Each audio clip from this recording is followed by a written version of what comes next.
Hey, yo, it's me, Pops Van Marmalade, and you're watching the Comics-Related Madness Network. Uh-huh. So come get some. CromCon. CromCon.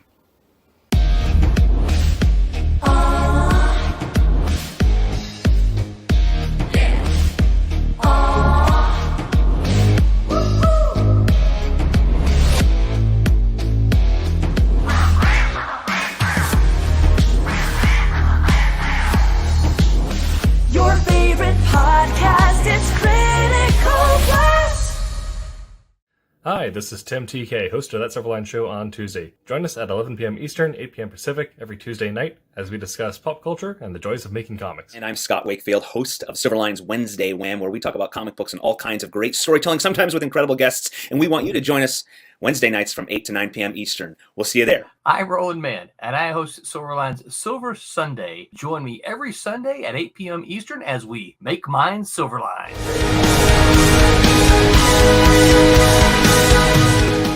Fran. We are live now. It's live.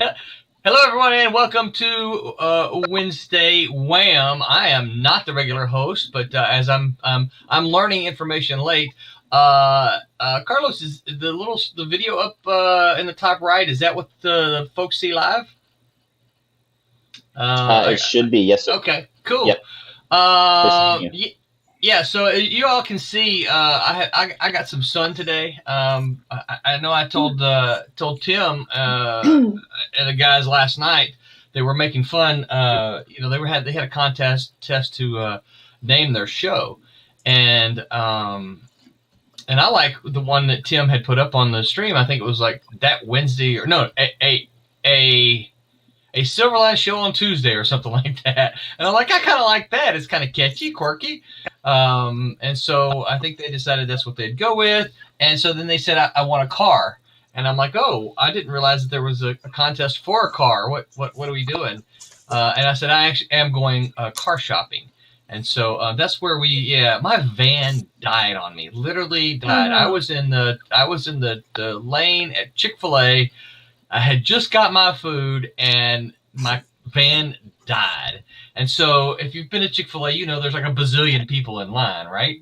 And so so there were a bazillion people behind me, and I'm like, oh no, my because I had gotten my food. I'm at the window, right?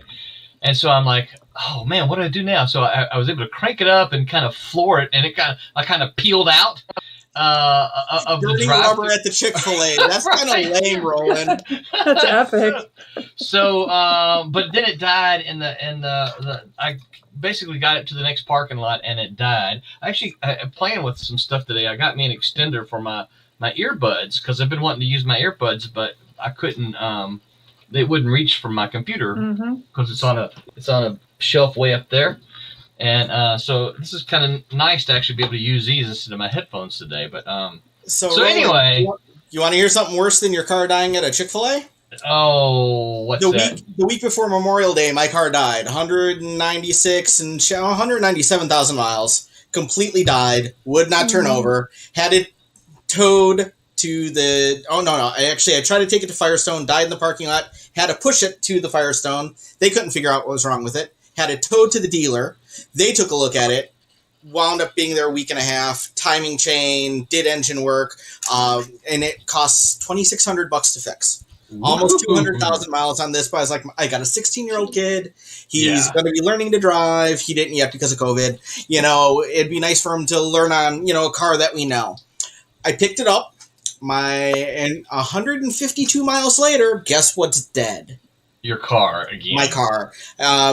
Week and a half ago, out on Friday, was going to go out to dinner with my girlfriend and friends, and I'm 3 minutes away. I was only 7 minutes late. Pretty good.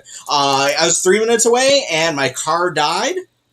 And now they're like, "Oh yeah, you need a new engine." I'm like, if you people had told me that in the first place, right, I would have given you $2,600 already.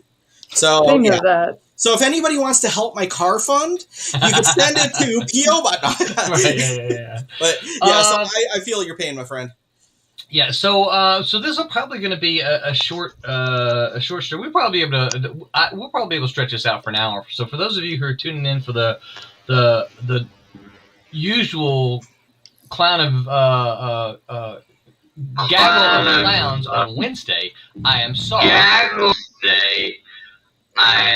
I'm getting some really robotic stuff. That was Y'all hear weird. that was really weird. robotic. That was weird. I'm still hearing it. I don't know where it's coming from though. Something saying that was weird. Yeah. Anyway, so this was kind of a last minute for me. I went to look on YouTube because I was good. I'm still working on the Kickstarter fulfillment, trying to package up stuff and get it out. And I went to turn on YouTube just so I could kind of, keep it on while I was packaging. And like, there was nothing there. I'm like, well, what's going on? So I popped on here and I'm like, there's nobody on. What the heck? So I jumped on and find John hanging out with Carlos. And one of our compatriots will be returning. Okay. Who's that? The Ink Master himself. Okay, cool, very cool. So I'm kind of I don't have my usual list of stuff, so let me see if I can go kind of through my mental list. First, shout out to our sponsors, Daytona Beach Comic Con coming in September. Make your plans. There's going to be a gaggle of us there this year, so make your plans to be there. You'll get some cool Silverline stuff. Daytona Beach Comic Con, I argue, is one of the coolest comic conventions in a pure comic convention in our area. There's a big show that everybody likes to go to here in Orlando. Oh, are you going to the big show?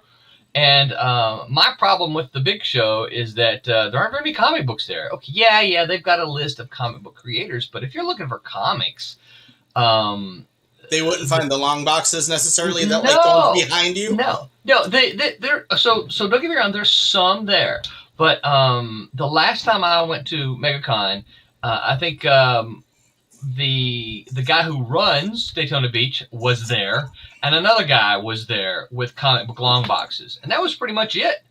At Daytona Beach Comic Con, you're going to find table after table after table after table of long boxes. There'll be some people there with cheap boxes, which is my favorite place to shop.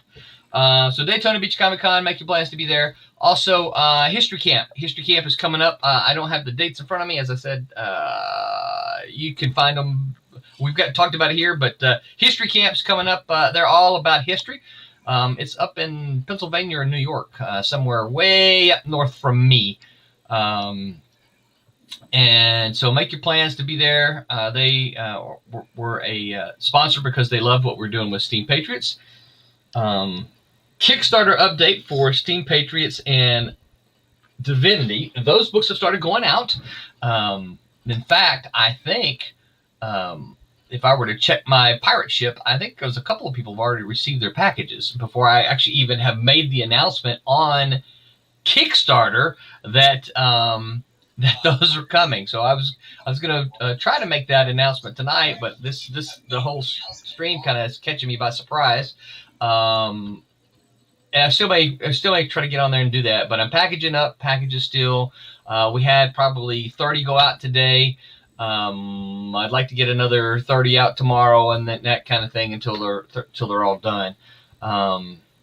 So if you are a supporter of the Steam Patriots #1 and Divinity #2 Kickstarter, they're on the way. Fulfillment is happening. It's working. It's going.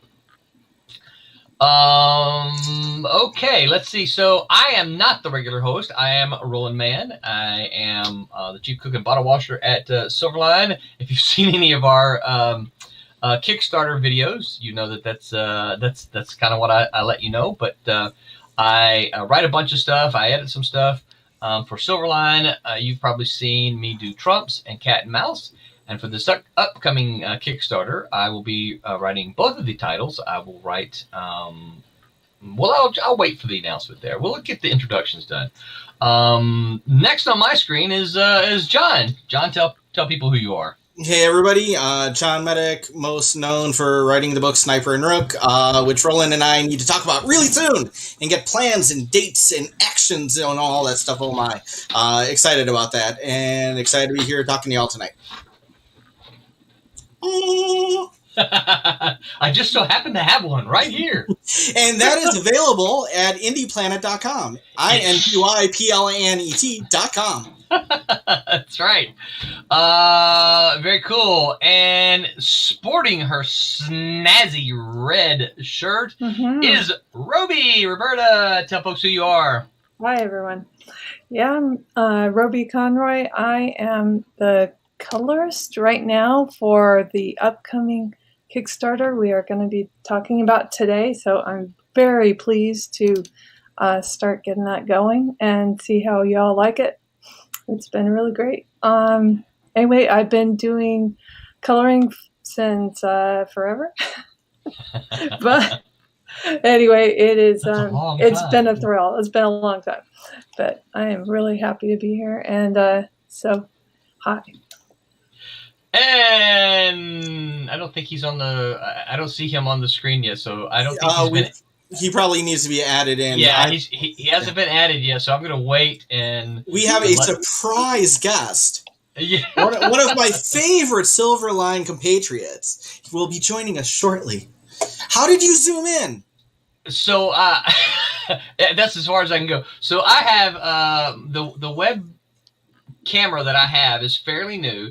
It's called a Nexigo, and with it came an app. I opened the app and went to the advanced options, and there is a zoom that will allow me to zoom just a little bit. See, I can even actually check this out. I can control it from here just a little bit. You see how I can pan it? So I this was an accident. I accidentally discovered this. I think I can tilt it. Yeah, let's see. Look at that. Whoop. Oh, that actually looks good when you tilt it up. You see your Silverline banner. Oh, okay. All right, cool. I'll leave it like that then. I don't know what this roll is, but it won't let me do the roll. So, so yeah, it's something I accidentally discovered when I was trying to, because I felt like I was too far back, and everybody else was, was up pretty close to the camera, and I'm like, how can I get a little bit closer? So, okay, so let's see. I went through. We made introductions. We talked about our sponsors. What? Oh, you guys help me out. A Kickstarter update. Have I forgotten anything? You're gonna do the other Kickstarter towards the end. Yes. Yeah, okay. Cool. Yeah. So you got that. You talked about our wonderful sponsors, who we appreciate very much. Absolutely. And I think that you got the foundation for the night started. Yes. Okay. Very absolutely. Cool. John, I heard you actually talk about something that you never responded to me about. I sent you an email and you never responded to me. Which one was it? I'm sorry. Well, about your new role. Okay. So I heard you talk. I can't remember if you talked about it last week or week before, but I did hear you talk about it. The last time I was on, yeah. I came in. It was a little bit later. Tuesdays have kind of been dicey with work, getting here on time, and I came in the conversation. Today's Wednesday, by the way.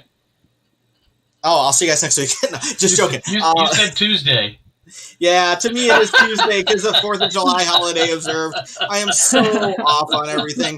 Oh my God, I haven't told you about this yet. Let me tell you about my car. No, but anyway, yeah, I came in the middle of a conversation where they were talking about, the characters, from Divinity and Cat and Mouse, and, they conceptually could run into each other at some point, and, there could be diverging, possibly storylines, and I'm like, oh, hey guys, I'm on tonight, and by the way, Roland gave me a new title because I'm like not really editing stuff like I was supposed to because I suck, but he knew that I'd be awesome for continuity editor, and so that's how that came up. And that's true. I do. I believe that. Which part that I haven't been editing like I should have? Or? Well, no, that part too, but no, that I think you would be awesome. Oh, there's Tommy. So before we get over to Tommy, I want to make sure I finish this because I want you to hear this, John, is I do believe, and this I think this is perfect for you because I do believe that a continuity editor is perfect for you because, dude, you remember stuff about my own work. Yes. That I don't remember. I cannot tell you how honored, because I've known you now like 28 years, maybe a little bit. Actually, it's probably closer to 30. It's probably closer to 30. No kidding. And many times over the years, you've come and asked me questions, knowing that I would know the answer. Yes. From the business to the titles to dialogue, and it is so. I'm so honored when you've done that. I'm like, oh my god, this is so cool. Because like you said, I'm always been Silverline's #1 fan. So yeah, that's right. Yeah. So I'm being very genuine when I say I think it's perfect for you. I think it's the perfect thing for you to do. Fits your strengths and who you are and what you can do. So I think it's a perfect thing for you. Yeah, and I just see. I'm sorry. I'm just seeing messages here. No, Tommy, we don't want you to leave. Stay here. So, Tommy, introduce yourself. I'll get back to blowing sugars and John in a minute. Tommy, introduce yourself. Hey, Tommy. Can you hear me? Am I working? Hello. Yes, sir. We can hear you. I don't know if I'm here. I might be. Can you not hear us? Yes. No, it's just weird. I don't know what was going on. Thomas Flormonti Jr. Been doing comics from early '90s. A lot of stuff with Roland. Back in the early Silverline stuff, but then also with worked with Roland a lot of stuff on the Malibu Ultraverse, Malibu Comics stuff, just all kinds of things there. I've done some stuff for Marvel. I've done stuff for pretty much everybody. We finished the Trumps book 1 and 2 several. It seems like it was several months ago, but golly, it's been a year now, right? And coming up on it, yeah. Yeah. And so we got the new thing that we're going to talk about. I'm guessing for sort of. So I came under the something that Roberta and I and Mr. Pete is and Roland is working on. We'll talk about that a little bit. And tonight I'll be showing some artwork on the Rejects books, the one that I'm. Now that I'm finished inking the first issue of the Secret Project, I'm going to start working on the Rejects book, and then whatever else Roland wants me to start working on next is what I will be doing next. And golly, I'm the co-owner of Kablam Digital Printing, and I also do all my Inferno Studios, Kid Hero, Zomboid, Little Nays, So, all that Kid Hero stuff that I like to do.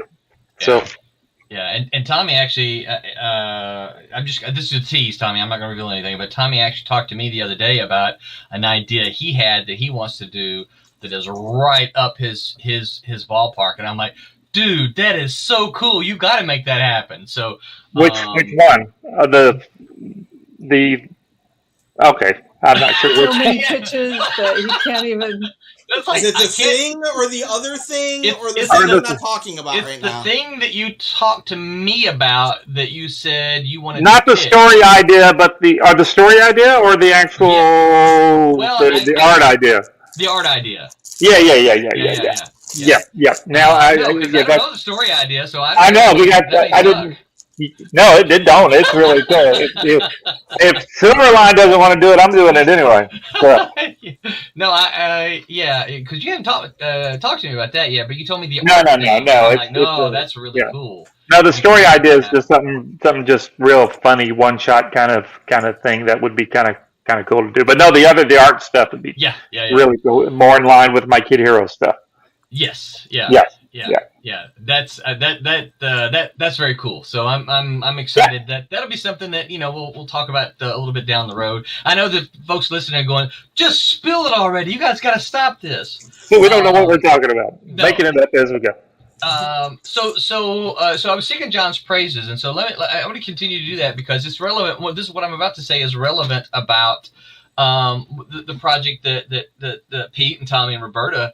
All worked on the Silverline team up that we've been working on. You've been seeing Roberta color, Tommy do some inks, and Pete do pencils on. When I was working on this, literally I asked John because I came upon. I started to use something. I said, "Wait a minute! I think I've used his wife before." And so I emailed John, and he says, "Oh yes, absolutely," and he names. Basically chapter verse, right? Issue, panel, page and panel, even sends me the panels and said, here's everything that she's been in. And I'm like, okay, cool. That makes things really easy for me, right? And then I also asked about, Champion's wife, and I actually asked about Champion's kid. And those are two different emails to John. And both times, yeah, his response to me was chapter verse. Here's where it is, and sent me, images of the panels in question. So yeah, John, that's going back to why I say it's perfect for you. I mean, Thank you. It is your strength. So I'm excited about that. I'm excited about the possibilities. That we are, building this the Silverline world here. And you know how I've always been about that like Silverline Central, basically, because Silverline is very similar to some other big 390s publishers in the sense that, we publish great books that aren't necessarily in a shared continuity, but we also do have books that make up a shared continuity. So, we are the best of both worlds on that. So that shared continuity is really where I love to play. So sorry for not responding to the email. I'm always, okay. I have too many email accounts. Yeah. It's crazy for me to keep up. If you ever need me, send me a text. And if you had sent me an email, just text me, say, email now. And then I'll go now email then. So text is the best way to get a hold of me. So that's just for Roland, not everybody online. Because I haven't got so much bandwidth. So what was your text number again? Yeah, what is it? 867-5309. Oh, I got it. I got your number on the line, yeah. So it looks like we got somebody else trying to come in here. So yeah, anyway, John, I'm excited about that. And I figure you and I do need to kind of talk about I need to get on that calendar because I got planned. Yeah, it's cool. Yes, absolutely. Yeah, I've been waiting for the calendar talk, so I'm ready to go. I'm ready to go. I'm more than ready to go. Very cool.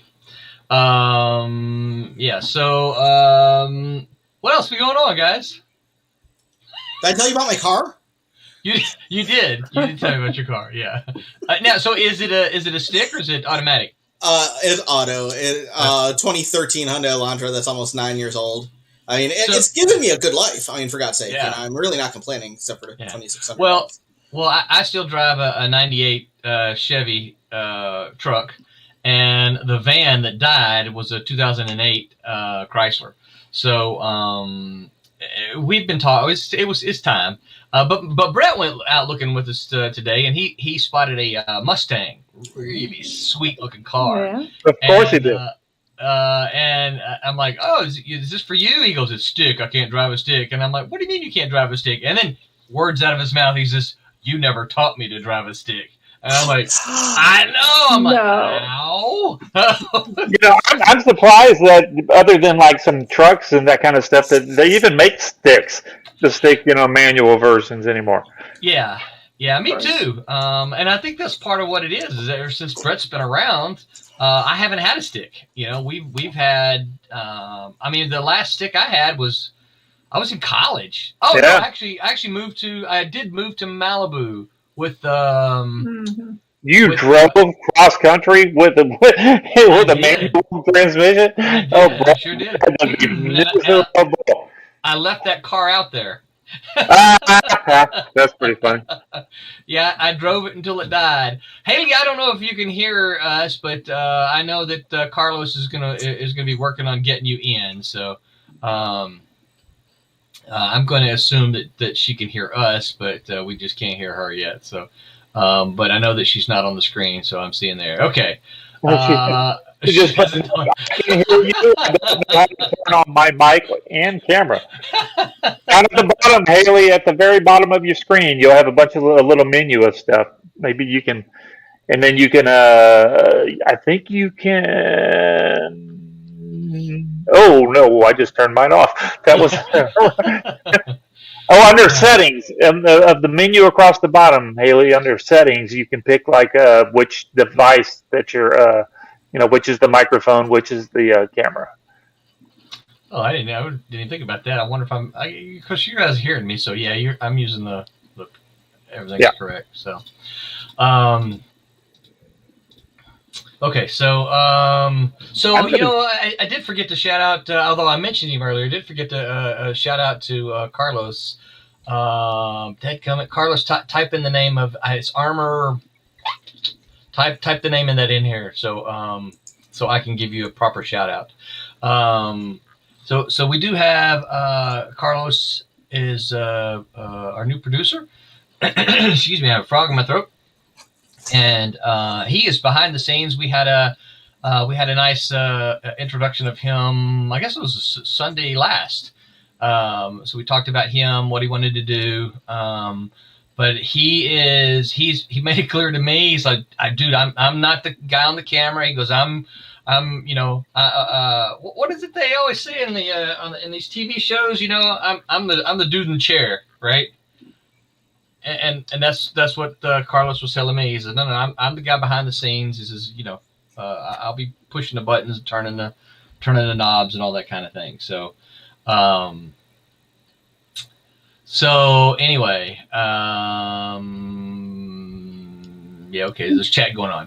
So I'm about to throw Scott Wakefield under the bus. Okay, so I didn't realize that Scott Wakefield would not be here. Scott's the usual Wednesday Wham host, and I did not realize that he wouldn't be here. I actually sent him an email and asked him, because I knew he was going on a walkabout with his son. Right, long story short, his son just graduated, which is very cool. So they're going to do this really cool thing, right? Cross country kind of trek. And so I didn't know. Ooh, that looks really cool, Tommy. Oh, speaking of which, well, I'll tell you after. I swapped some messages with somebody last night that you're going to get the ink for rejects, Tommy. So okay. I don't know what you're talking about, but let me know. Let's put it this way. I'll say it in such a way that you can figure it out and everyone else can figure it out too. He's done several comics covers for us already, and you have inked them. Oh, something Stevens is doing? Yeah, yeah, something Stevens doing. Okay, very cool. No, anytime, absolutely. Yeah, so it'll be for rejects, and I haven't talked to him since like today. Right, yeah. You know what? It's funny because I actually talked to him last night. Well, I didn't talk to him. I swapped messages with him. Yeah. And I asked him. I said, "Hey, dude, do you have Discord by any chance?" And he goes, "I feel like my whole life was in Discord." And I'm like, that's not really what I'm asking. They're still on like dial up out there in the woods, and he's got a cell phone, right? Yeah, is it a cell phone? And John, aren't you on your cell phone right now? Or are you on your computer? No, I'm on my computer. I'm on my laptop. Okay, yeah. The cell phone has a rotary dial on it. I don't know if you noticed that. It's not like a real cell phone. Yeah. But anyway, he's got a cell phone, so I told him, I said, you can join with your cell phone, because I know Dean did that for a while, and I know John did. Yep, didn't you? I've done it out of a necessity before. Yeah, you have your picture and stream and sound, everything looks really good now. Actually, I'm plugged in. I'm not doing Wi-Fi, and I'm not going off my phone anymore. So good I'm for you. In. Nice, yeah. I'll send you the bill.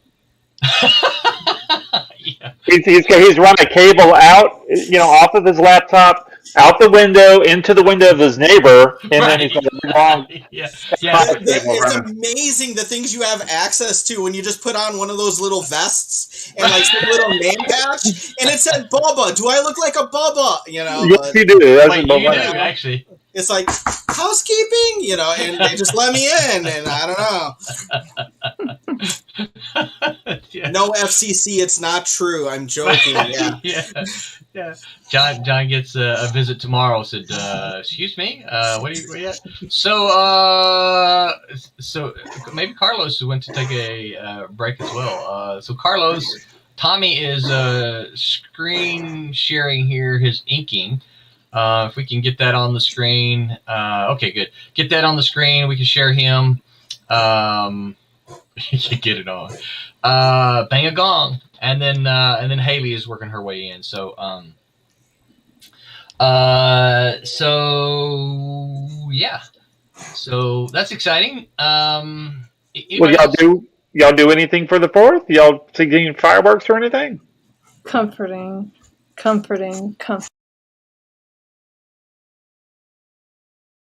So just so scary for it's like a war zone over here. Wait, that's pretty much all the time, though, isn't it? No, it's been worse in the past couple of years. So, are you saying the fireworks are really bad, or the illegal ones are really bad. It's the fire shows. We're in a drought, so they've been less likely to have them. So people just kind of get their own, and like every block is insane. They were going late here on till like 2 in the morning. Sunday. Yeah, absolutely. And then Florida did something different this year, at least in Orange County, where this is the stupidest thing. I shouldn't be saying this with people listening, but they did the thing when you you could get like sparklers, and you could get certain kind of fireworks, like what do they call the snakes, the black snakes and sparklers and stuff. Yeah. But when you got anything that was really loud or anything that was a mortar kind of thing, you had to sign a waiver saying that you were using them for animal deterrent kind of stuff, even though they only sold them, at on the 4th of July. Animal deterrent. Yeah, no, like what farmers would use to scare off crows and that kind of stuff. But this year they didn't do that. But in Orange County, I think we went and bought a couple like last year. Wasn't last year, I guess, because of COVID. But the year before, we had to sign something when we bought some mortar kind of things, saying that we were only using these to scare birds from our crops. That's funny. Yeah, but you didn't have to do that this year. This year, you could shoot them off like everybody else. There you go. And they surely were doing it. Yeah. That's interesting. The fireworks here, they were everywhere. It's like every other house. Haley, you might try a different browser. I know that Haley's having problems getting in. I was told that Chrome doesn't work so well. Yeah. And actually, now that I'm thinking about that, I actually might get a better picture if I jump into Firefox myself. I'm on Chrome right now. Okay. Are you? Mm-hmm. Well, yeah, still, it wouldn't hurt maybe to try a different browser. Weren't you on like last week or week before in the same software? I think. Who, me? No, Haley. Haley. I think Haley was on. So ours was the fireworks here. It's like every other, and they had big ones. I mean, they had major fireworks, but they didn't go late. They were over with by about 10:30. No, it was going late here. We could stand out on our front porch and see fireworks here, fireworks behind us. I mean, it's like everyone had them, and so it was a pretty nice little fireworks show. I think people were at the point where they just wanted to get outside and celebrate something after being locked up for a year and a half, and all the stimulus money, fireworks, literally blew the cash, on explosives. Yeah. So it's good. It's good. Cash went up in smoke. Yeah. So yeah, we there was a lot of fire. I think I was surprised at how many how much fireworks there actually were. So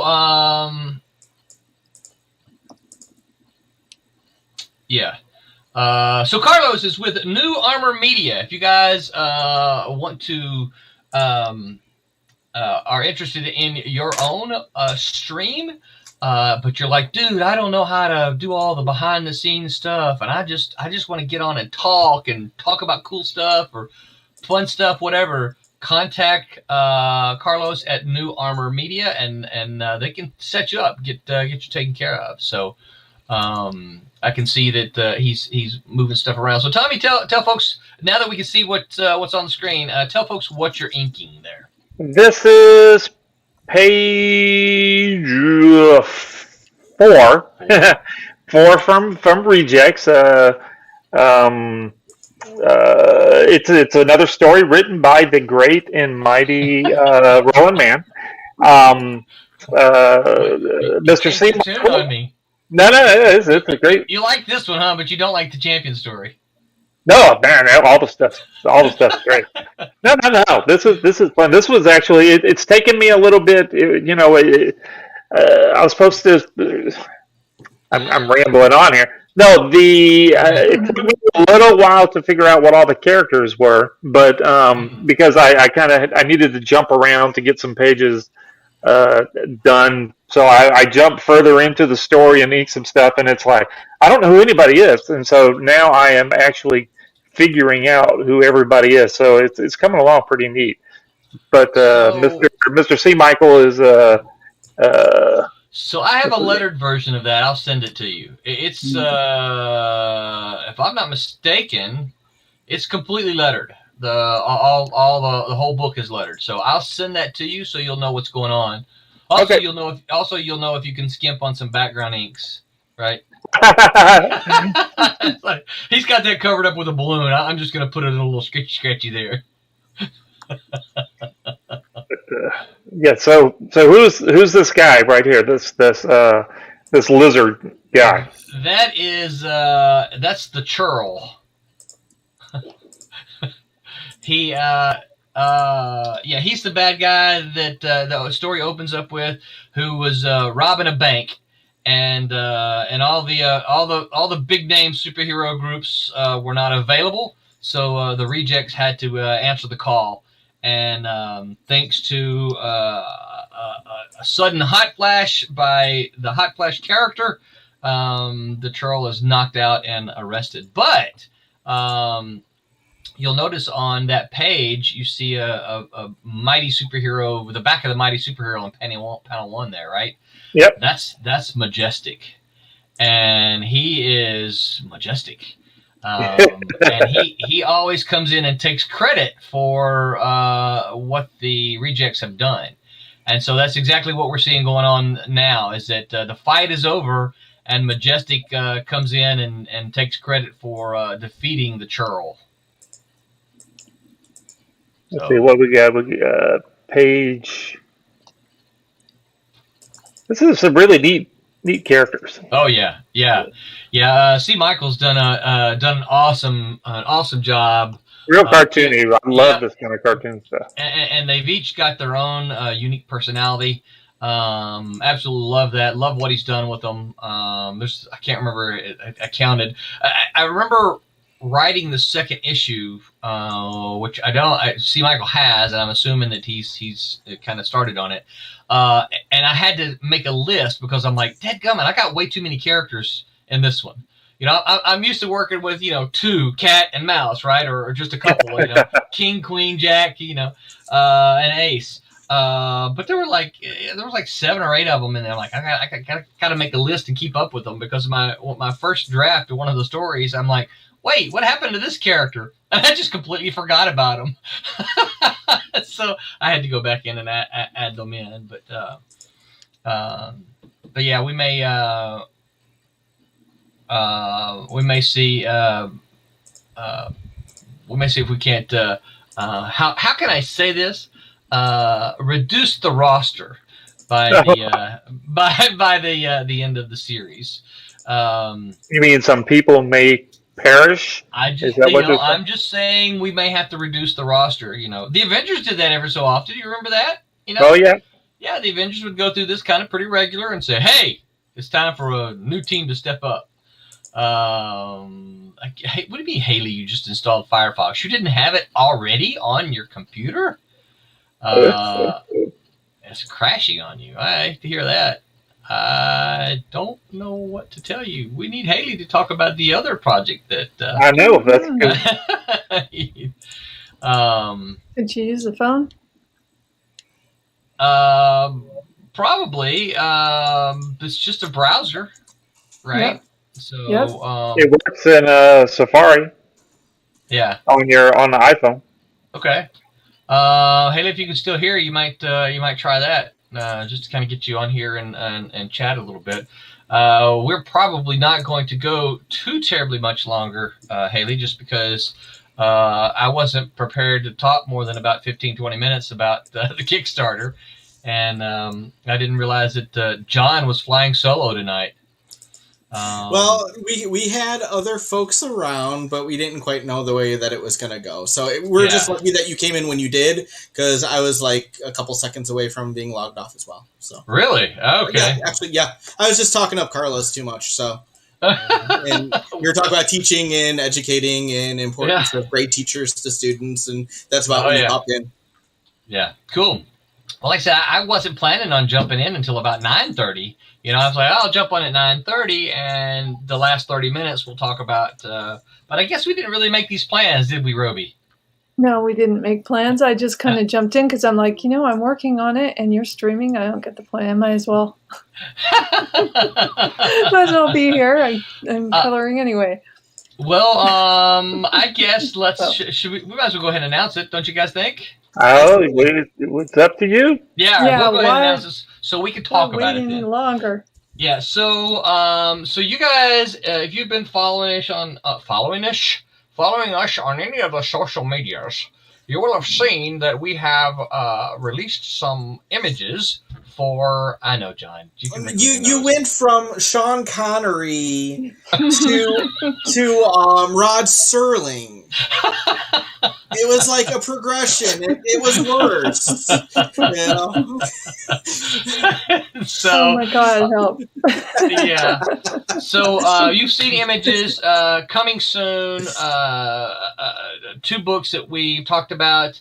One of them is the Silverline Team Up, Champion and Miss Fury, and the other one you've seen is Bea, or as we talked about on this channel, Bea, Bar.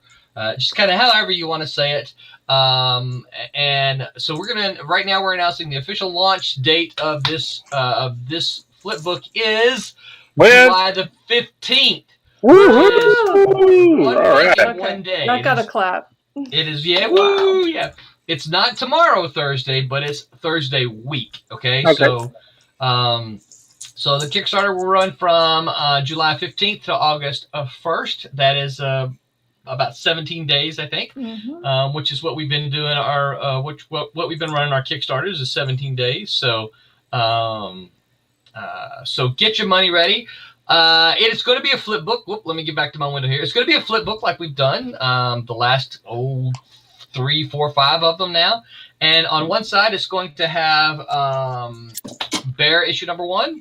And on the other side, it's going to have Silverline Team Up, Champion, and Miss Fury number 1. Haley, if she can ever get on, she's having problems getting on. We'll get her on and talk about Bear a little bit. But Roberta and Tommy, let's talk a little bit about Champion and Miss Fury. What do you guys? Any immediate thoughts as to what we can tell folks that they should be looking for, or anticipating, or? I think what we should tell people is that Roberta made Pete and I look really good, because we stink if it wasn't for. You gotta be kidding. No. You give me so much to work with. It's that's how it is. You find people that make sense. Yes. That's what it is. Well, I said, I think I said it on Twitter the other day, is that, I definitely feel like the front man of an all-star rock band.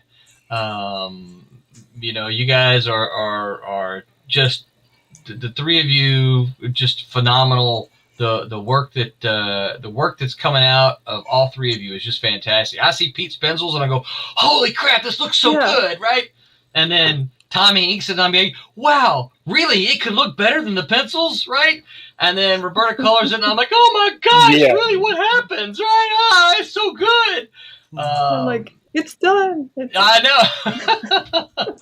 That's the best part. It's like it actually came to be. Yeah. Yeah. Well, let's not forget who wrote the story. Yeah, so that's what I was going to say. It's like somebody had to come up with this whole thing. Yeah. And John, thank you very much, John. You did a great job writing this thing. I'm just the one who gets to enjoy all the work and time and effort y'all put into the book. That's kind of the best place to be, because I'm like everybody else who's going to be pledging on the Kickstarter, because I will be one of them pledging on the Kickstarter. So. Well, and I know we talked about this a little bit earlier, but what's that? You got one! We got one! Yeah, woohoo! You were certainly instrumental in the formation of the story, because I asked you. There's some things that goes on with Champion here that we wanted to keep. So let me be really, really clear. You don't have to know anything about Champion to go into the story, okay? So if you're thinking, well, I didn't see Champion when he appeared in Silverstorm or when he appeared in Cat and Mouse, that's quite okay. You don't have to have seen that. You don't have to be familiar with that to understand this story. This story starts from him and introduces him and moves forward. So you don't have to be familiar with any of that stuff. That said, if you are familiar with that, then there's going to be things that's happening here that you're going to go, oh, that's interesting. This is a little bit different than what was originally gone on with this character. And so I say all that to say, John was the one I had to go to. I'm like, okay, what do we do here? What do we, because this is stuff that he and I had talked about 15 years ago. The crossover stuff? Yes. No, not 15 years. 20. Oh! Yeah. But two issues are completely drawn, and yes. Bill, we need to get the rest of them done. I'm getting in trouble for my boss. That's right. Bill Mouse, pay attention. Yes, please. Thank you.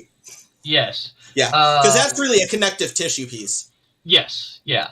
And so anyway, so John was very, very instrumental in this in the early ons of the story, because I wanted to make sure that I wanted to tell the story in the way that you didn't have to be. I come very much from the shooter school that that I want.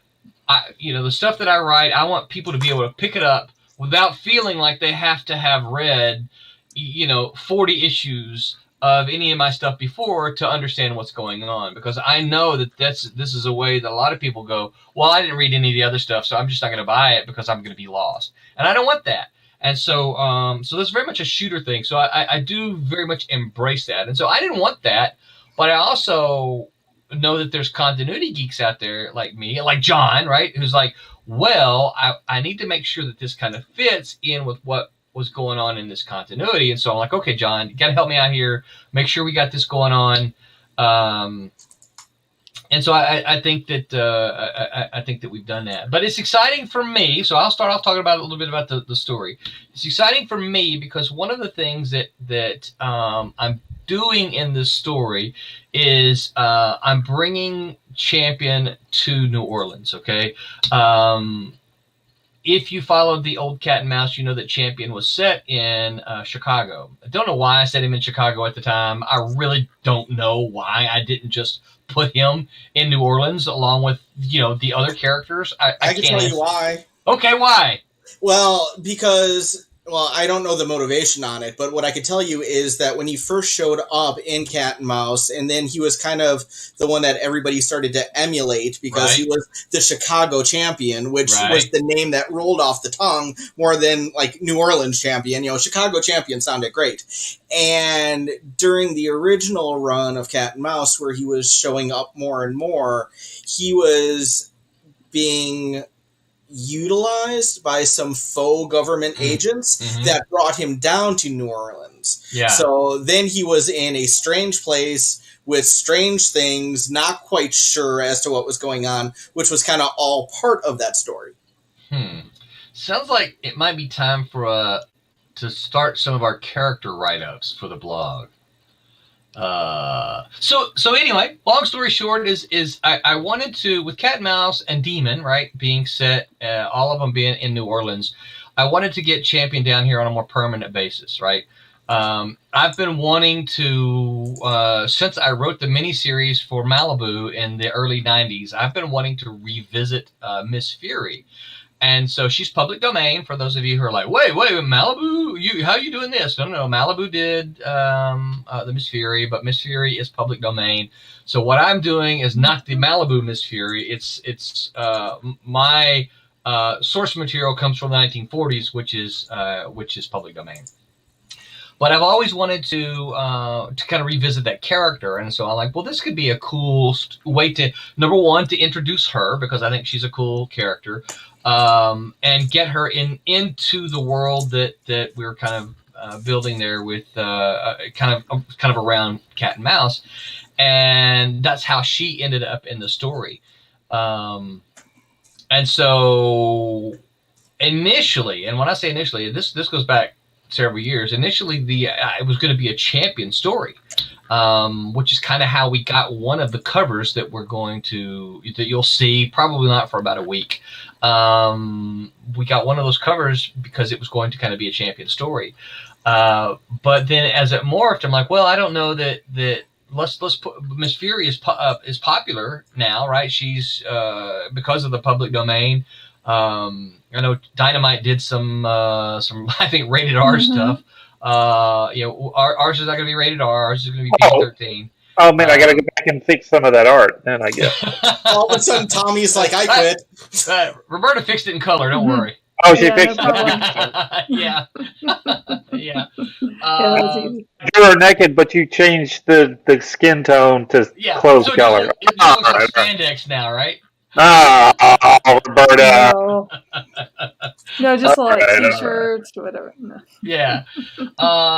So anyway, yeah. So that's kind of where we are in this story, is that both Miss Fury and Champion are coming to New Orleans. This is the first issue is the one that gets them here to New Orleans and puts them in the situation. It's the introduction, right? Is if you're one of these that I know Carlos is still listening, and I know occasionally some of my students listen to these.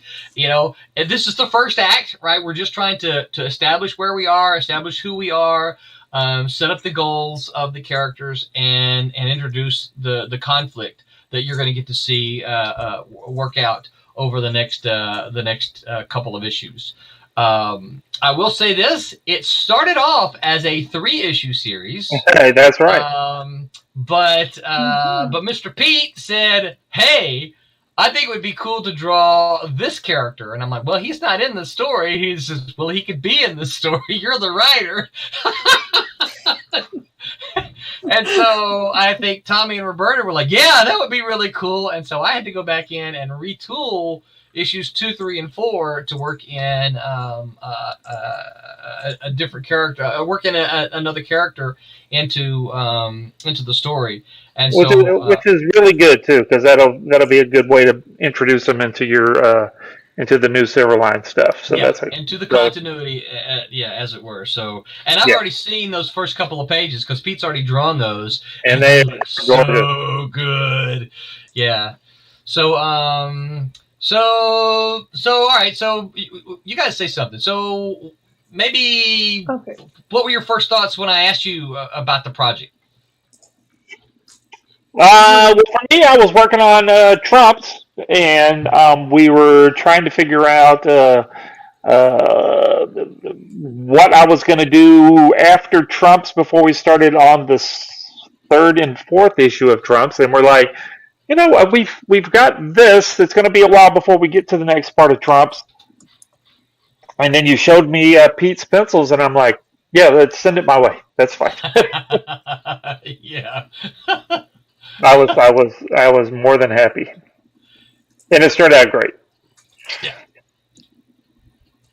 Yeah, I think I was the same way. I didn't really get asked about it until there were some pencils, and I think that once you kind of have that visual to start you off, you can take it from there and just imagine it. Yeah. So, yeah. It's really it's the balls rolling, at that point. So what's been? Let me toss some questions out at you. So Roberta, what's been sort of your maybe one of the highlights of coloring these pages so far? I know there's a lot of them. There's a lot of highlights. I mean, I think you did a red glow on one part. That was and then there was a red fire that you did with some fire. That was kind of highlight. Yeah, you started off with fire, so that really got my attention first off, because that's fun to try, and you know, it's so emotional. It's such a great tool to use to drive the story, you know, between the danger and meeting this guy. And I know you're going to laugh at me, but I was thinking, I can draw fire, and I don't really have to decide any of his costume colors until they're out. Yes. Not really. That's so funny. that was just like, oh well, you know, I can get further along in the art before I really, you know, cement everything down. That's kind of cool. Because I think the page 2-3 is a double page spread. Yeah. That is all fire, and said, yeah, it is so gorgeous. We need to make a poster of that. Yeah, we should. I love it. I love how that turned out. And I'm telling you, when you look at it, it feels hot. You know, it just that's for me. That's one of the coolest things about those first few pages is just like you look at it and you're just like, man, that just feels hot. You know, the image that we yesterday on social media was the one with him, you know, holding up the kind of that crossbeam with all, you know, all surround in the fireman's suit surrounded by all the fire, and I'm just like, man, that is a cool image. It's so cool. Yeah, this is really a great book, great project, and I'm just really pleased how it all came together. Just great. Yeah. I will say that from my perspective, right? And you know, keep in mind that, you know, I am on the front end of the assembly line, but you guys, you know, Pete and Tommy and Roberta, you know, it really seems to have flowed very smoothly. Well, I mean, I can't remember if Roberta and you and I have talked about it before. I'm not sure. I think you've colored some of my Malibu. Oh, I know I have. Yeah. So we were kind of, you know, even if not, you know, we were still in that same, you know, the same books and all that kind of stuff. So we were already kind of.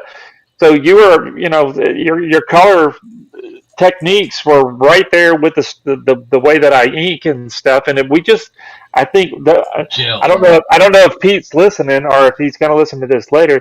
I think we lucked up with getting Pete, because Pete, you know, we were able to you know, Pete gave us both something that we could then turn around a top quality looking book that just made everything about it sing. You know, once we got his pencils, and then, you know, I was able to do, you know, a really dynamic ink on it, and then your colors just made it even, you know, pop even further.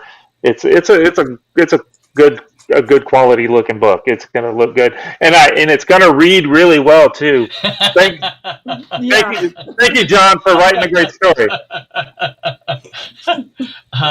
John, remind me tonight in a message, and I'll send you the rough. What I've been doing is that after Pete penciled it, I have been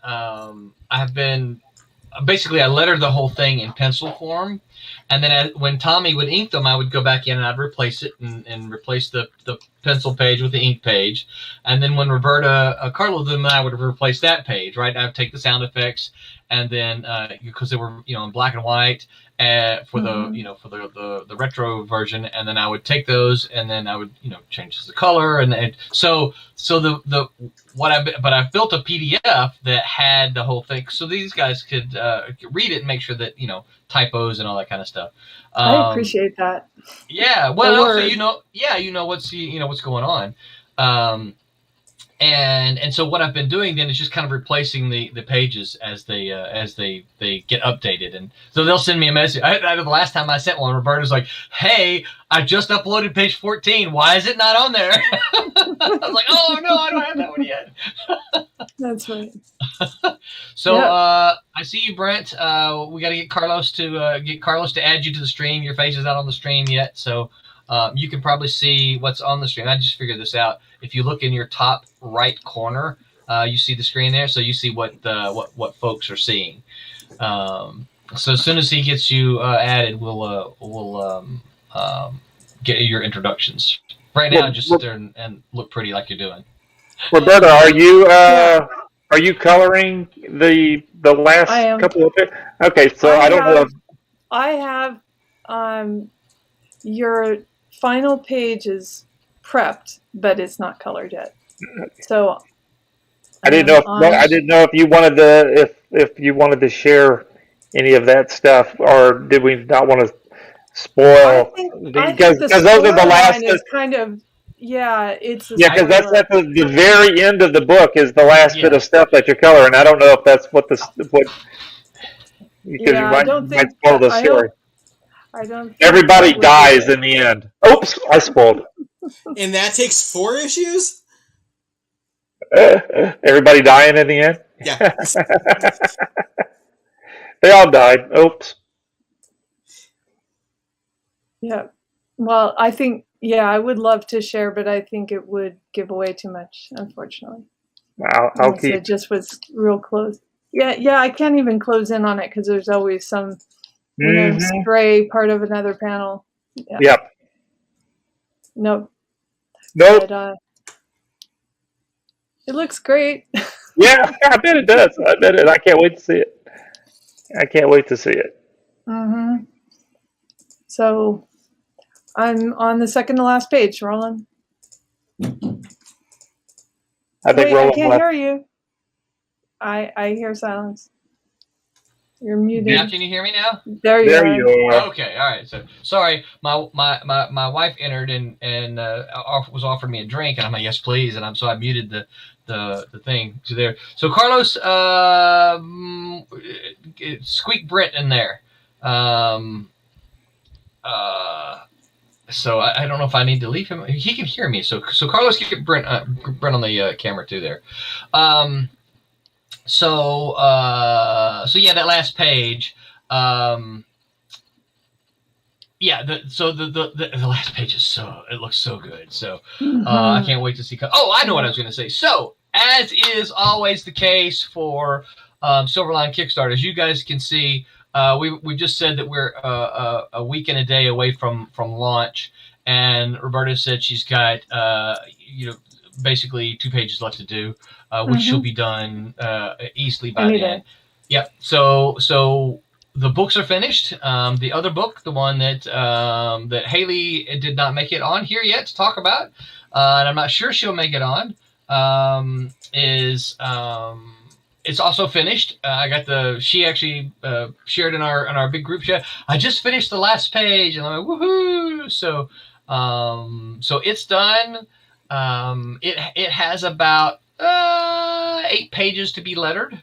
So it's not finished letters, but the art's done. Woo, Big Brent. So as the whole point of this is the books are done. When we launch the Kickstarters, it's going to be mostly done, 95% done, the kind of thing, thank you, love, the kind of thing that will be done absolutely before the Kickstarter is over.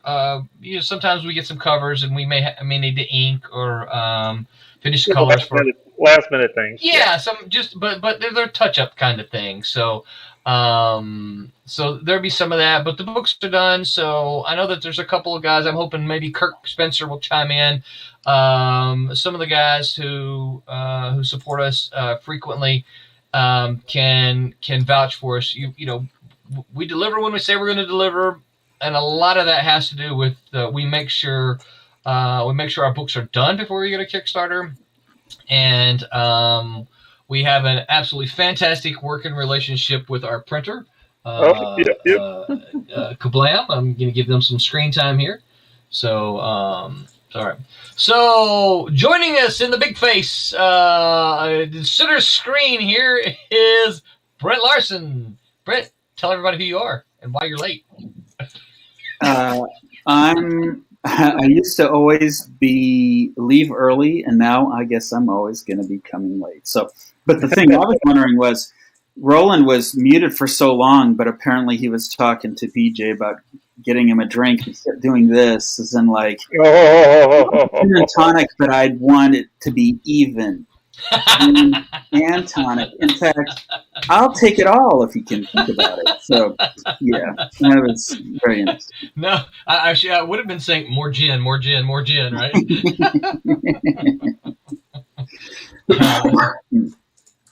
Well, so what's going on? Yeah, so we've been just talking about. So we were kind of surprised, or I was kind of surprised to see John kind of flying solo a little bit for the Wednesday crew. I'm like, wait, where is everybody, John? What'd you? And of course, then I started thinking, well, what did John say to make everybody mad? And they bailed, right? You know, and I think that's not true, because if I really did a good job, Carlos wouldn't have been here either. There's only so much you can say about Nicolas Cage before people are finally going to be like, I love Nicolas Cage. And I'll be like, I'm going to fight you. Yeah. Yeah. Actually, Nicolas Cage is my dad. So. Oh, well, your dad sucks. Yeah. Yeah, John. Somebody's going to hire him for the first Silverline Studios movie, right? Oh yeah. You know, they're going to be like, "Hey, John, guess what? Come on down. We want you on set." And like, Nick Cage is going to kick the crap out of me. Yeah. He just knows how to look crazy. I don't think he actually knows how to move physically in a crazy manner. So he's going to be President Jefferson. Ah, there you go. There you go. So we've done a lot of talking, Brent. What about how was 4th of July for you? I was in Kentucky with my wife and the in-laws. It was fun. We did a whole lot of non-4th of July related stuff. A few days before that, we actually went to a battlefield in Perryville, Kentucky. I've been there. Yeah. I fought there. I fought the Yankees there. Did you? The War of Northern Aggression and whatnot? That's right. I sure did. I camped out on the battlefield and fought Yankees for 2 days there. Yeah.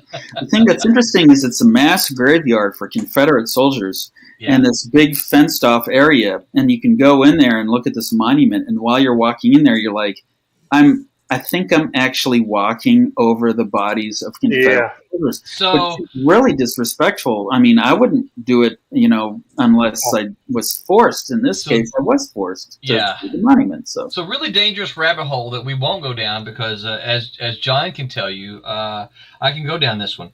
But little known fact, the national battlefields have national cemeteries. There are no Confederates buried in the national cemeteries. Mm-hmm. The Confederates on the battlefield parks, the Confederates are all buried in mass graves. If you want to go to Confederate cemeteries, you have to look for the local cemeteries, the cities, towns, and counties. They're the ones that after the war went and took them and then created a Confederate burial site for them. But the national so even though the fact, and this is another true thing, even though the fact that Congress, the United States Congress, let me be clear, the United States Congress pardoned every single Confederate, right, and completely pardoned them. This is an official act of Congress. I actually was having this conversation with somebody last night, Roland. This is crazy. When people call the Confederates, they were just traitors and everything. I'm like, well, here's the deal. They were completely pardoned by Congress. It is an official act of Congress, and if they don't believe it, they can go look it up. Don't take my word for it. But even the fact that exists is that they're not buried. Confederate soldiers are not buried in national parks. Excuse me, they're not buried in national cemeteries. they're in mass graves and national parks. I think there are Shiloh is one of my favorite battlefields, and there's like 5 mass graves at Shiloh. A few years ago, they actually cut off the roads to because you can drive in most battlefields. You can get a tape or CD, right, and listen to a tour as you tour the battlefields. And a few years ago, when all this Confederate stuff was coming up, they cut off one of the roads that went by 2 of the mass graves in Shiloh. So if you actually want to see those now, you have to park your car and get out and walk, like 500 yards or something like that. So I haven't been there since that happened, but yeah. Anyway, yeah, that's a rabbit hole we won't go down. But yeah, so did you enjoy Perryville, Kentucky? I did. There's another little known. Oh, it's very pretty. Yeah. Here's another actually little known fact. Nicolas Cage, because of his work in Wind Talkers, will actually be buried in a national cemetery. So what? Because he stole the Constitution? What? Or Declaration of Independence? What? As an act of Congress, because of his work on Wind Talkers, he will be buried in a national cemetery. So. Oh wow! I didn't hear the whole thing. It kind of cut out. I wouldn't have made a joke. Are you being serious? No. Oh. Here I was actually gonna show respect. That was dumb. I just want to mess with people. It's my nature. I'm like the scorpion on the back of the frog. Yeah. So. But I was really believing you there. I'm like, oh, cool. Yeah. Perryville is very pretty. What's also pretty was my stepfather-in-law has 2 Porsches, and let us shoot them and drive them all over. So those were very pretty also. Way! Yes. Yeah. Wow. Cool. Yeah. It is. What address are they staying at? In Kentucky. For a friend? Yeah, just mail it to Kentucky. I'm sure they'll get it. So. Right, yeah. Yeah. So one of the unique things about Perryville, and we kind of talking about the battles, right? So Perryville had hills that literally went like this, right? And so you have to march up a hill. So you get to the top of the hill, and you can kind of see across there. But what you don't see is that 2 hills over, there's a unit there, and they drop down. So you're like, well, where are they, right? And so they literally have to come back up to the top of the hill before you can shoot at them again, or before they can shoot at you. And it's a you couldn't always tell how far they were, right? Because you didn't, as you look forward, you don't necessarily always know how many ridges there are between you and them. And so it was a really unique kind of thing. This was probably 2002 or 3 that I did this. It was a long time ago, but yeah, that was one of the most interesting things I found about the doing the reenactment. There was the ridges and how you could not kind of tell the distance. So it was kind of interesting. Kentucky is a gorgeous, gorgeous state. I did some traveling in one of my jobs way back when. I did some traveling. I was a traveling salesman in Kentucky. I had Kentucky, Tennessee, and Arkansas. I had 3 states that I covered. And Kentucky is just a beautiful, beautiful place. Yeah, I recommend it. Now, you're not from Kentucky, right? You're from Arizona. Yeah, my mother-in-law settled there, met her husband, and they live there now. And he had a cattle farm, and now they have a nice lake house, and we just go hang out with them for the 4th of July, and we go hang out with them for Thanksgiving. And ride their Porsches. Yeah. Most people go to Kentucky to ride horses. Yeah, I wouldn't be one of those people. I'm too citified. Brent's like, oh wait, you said horses, not Porsches. Yeah. Yeah. I'm not a country boy. Country roads take me back home to the city. That's basically what I'm saying. Oh, I gotta send you this cartoon then. You've probably seen Swing Shift Cinderella or what is it? What's the country Cinderella? Oh, come on, y'all help me out. It's Tex Avery. You guys got to be familiar with Tex Avery. Are you talking about the one with the two wolves? The city all right, one so, and the country one? Yeah. All right. So, you know what? Here, I'm having a problem with my my browser. So we do have some comments. Quentin Bedwell says, "I love it, Tommy. I know you have multiple pages open, working on them all simultaneously." Yes, I do. Fruitbat36 says, "You got to show something. One panel." Fruitbat, you got to be talking about the color for Champ Fury. Is that correct? Mm-hmm. So, you can do a sneak peek. Sneak peek. So here you go. Got something. I can do something. Yeah. All right. So you're gonna have to give. So when you share, Roberta, you're gonna have to give Carlos a little time to get you back up on the screen. And so pick out a good one. And Fruitbat will get that shared with you. I think I can't share much. No, particularly right there at the end, right? Well, go back a page or so. Yeah, true. So my Firefox is not letting me close tabs, which is weird. And I can't close the whole thing because that would close me out of this. You know, that's exactly how Skynet started. Yeah, Fruitbat thumbs up. Yes, it's like no browser tab closed for you, and it went to world domination like in a week. So is this giving away too much? You got the tech suits. No, that's perfect right there. Cool, that's a great page. Yeah, that's a great page to show. So hang on, Fruitbat. It's coming. Carlos is he's pumping in the internet over at his house there, right? So he's getting it in. And so yeah, look these at that. guys are just jumping off the roof. Yeah, which is cool. That was a gorgeous page. Oh, cool! I didn't know what you were going to do with those buildings back there. That's neat. Trying to come up with a. So you guys hear this live? This first time, that's nice. This is the first time Tommy's seeing it. Me too. But and look who's on the corner there.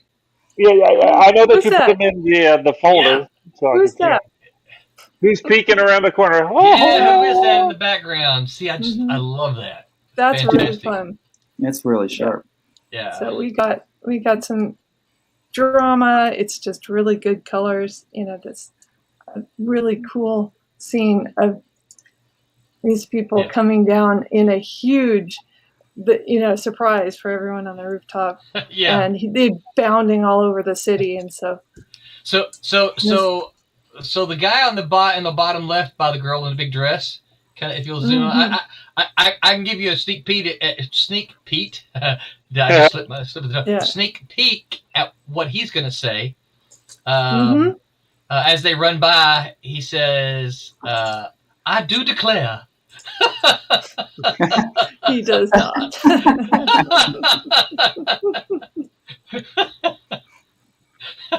And I think somebody else. This is a private party. And he says, yeah. So no, this is a fantastic page. Let me see if Fruitbat I love saw the it here. spilled drink too. That's fun. Yeah. He knocks this guy's drink out of his hand. He says, "How does that give anything away?" This is not the page that gives That's as anything much away. as I can give away. It's the other page that we're like, no, you can't show that page. This is not the page that we were talking about, because that page would give stuff away. Yeah, this page I think is safe enough that it's just a splash page for fun, and you look at these guys, and that's just a sneak of where the story's going, but it's not fully there. So that's all we can do. So anyway. I do have to run though, so I'm glad I can share. Yep. Yeah. Good seeing you. Same here. For having Thank you me so on. much, Roberta. And before you go, who is this little person in the background that keeps sneaking around? Oh, I see now. Oh yeah, who's that? Who's this little sneaky person back there? It might be someone we know. Who is that? Hi. Yeah, Oh, that's right. You know, Roberta's got on earbuds. They can't hear. Oh, okay. That's it. We're yelling. I know. Bye. We were trying to get by, Roberta. Thank you so Bye. much. Oh, you're Paige looks welcome. fantastic. See you Pages. soon. Thanks so much. All right. Bye-bye. Bye. Okay, Carlos, can you put Tommy back up? Let me get back to these questions here. Fruitbat says, "See cliffhanger." Curtis said, "What's up, Curtis?" He said, "Wow, that page looks great, Roberta. Silverline team up is going to be awesome." I agree with you, Curtis. I think it's going to be fantastic. Stephen Brown says, "The guy in the blue suit looks like his arms are too long." Oh, yes. I just already got. Fruitbat 36. I know, but she still thought it might. What city does it take place in? And he says, "Thank you for sharing the page." You're absolutely welcome, Fruitbat. You are greatly appreciated, sir, and valued. Oops, how did I know it was a sir? The city it takes place in. So the overwhelming majority of the story is going to take place in New Orleans. But Champion does start off in Chicago, which is where he was, which is where he is situated. But he will be in the process of moving to New Orleans. I'm going to the part of it's in the story, so it's not really giving too much away. But yeah, I am going to move him down there permanently, so that he can be, so that I don't. Part of it is okay as a writer. I can't keep. Well, what am I gonna think of this time to get him down to New Orleans? I can't keep coming up with all these reasons to get him down to New Orleans. So and also, you have to come up with different ways that you have this guy that's able to pay for all these flights. I mean, because if he's going back and forth and forth and back, and he might be getting flight mileage out of it, but still, that's just a lot of money. Then you have to have the backstory about the job, and maybe he has to have a second job to be able to afford. It's a lot of thinking. Yeah, so there is some of that that's in the story, as to what it is. One of the things that gets him to New Orleans this time is that he actually gets some help. And so I'm going to introduce another character that hopefully will become a kind of a regular character, but this character is going to be part of Champ's support crew, and hopefully maybe even play a bigger role in the Silverline world as it grows. And Fruitbat says, "So is New Orleans kind of like the core of your universe?" Yes, it is. It is kind of the core. Long story short, a lot of people always ask me why New Orleans. I'm a Mississippi boy. I grew up in Mississippi, and as a kid reading comic books, all of the superheroes, all of the worlds were set in New York or Metropolis, which we knew was New York. You had Central City, which was supposed to be Chicago. And they say Gotham was also supposed to be Chicago, whatever. But those were always big cities up north, and there was never any. And this is before I was aware of some of the independent comics in the '80s that were set in the South. But even one of my favorite indie comics, The Elementals, was set up in Philadelphia. And so when I had the opportunity, I'm like, well, I don't want to set all of my characters up north. I want to, bring them down south. Tommy, you've disappeared from the. Tommy has disappeared from the stream. Carlos, can you get him back up there? And so I said, well, what am I? Where do I bring them? And so because I'm from Mississippi, I'm like, well, I want to bring them to Mississippi, but as much as I love Mississippi, and back me up on this, Tommy, we just don't have a whole lot of cool cities, right? I mean, we've got lots of cool stuff, don't get me wrong, but superheroes need cities and crime. And so my first thought was Memphis, which is the city of my birth. But I'm like, New Orleans is cooler than Memphis. And New Orleans has got this the jazz, the history, and just the mausoleums. And I'm like, there's so much coolness in New Orleans. And I said, so I think I want to go to New Orleans. And so my first couple of stories were set down there, and because I love the character, the character of the city, because it really can kind of function as a character a lot of times. I just kind of kept them down there, and every time something was new, I would say, well, I want them to be here. So New Orleans was kind of my default. Yeah, it also has the port. Absolutely. So the port means warehouses, right? And the river there, which you can go upriver into the heart of the nation, or you can go downriver out into the into the Gulf. Fruitbat says he needs a hero who can fly that can carry him. Well, funny you mentioned that. Not in this story, but we have Silver Dollar and Tempest who did a little bit of that. It's a good pick. Thank you, Fruitbat. I appreciate that. Yeah, and foreigners. Yeah, absolutely. One of the things that we had, the first Cat and Mouse volume was the Yakuza down there. And a lot of people used to say, well, the Yakuza in New Orleans. Well, it's actually really very true. The Vietnamese probably have the strongest of the mobs down in New Orleans. But I don't know much about Vietnamese names and culture. It's a lot easier.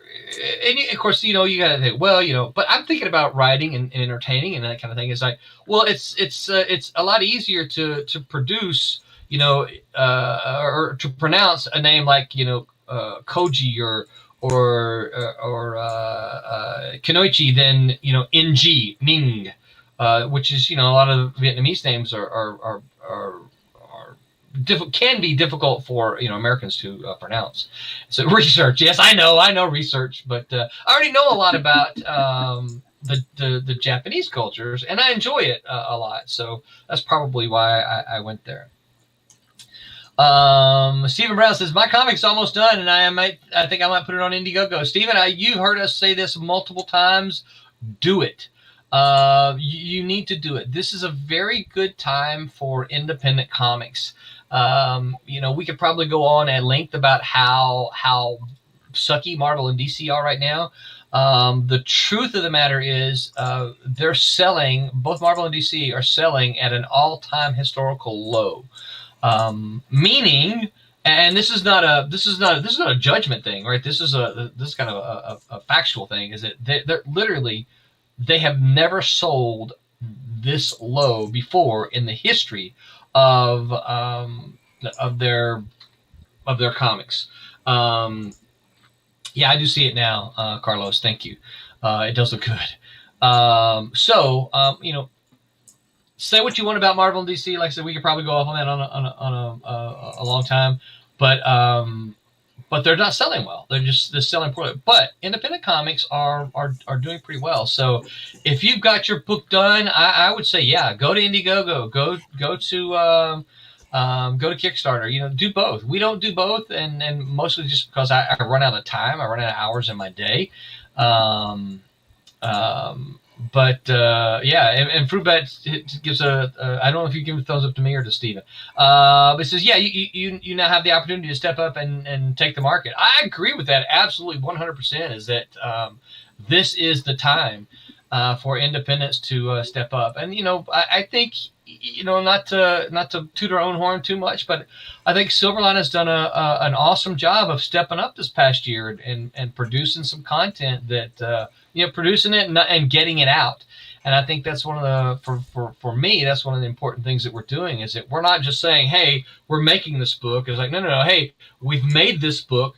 Now here it is. And so for me, that's exciting. Okay. I talked a whole bunch right then, answering all those questions. Somebody else jump in while I wet my whistle.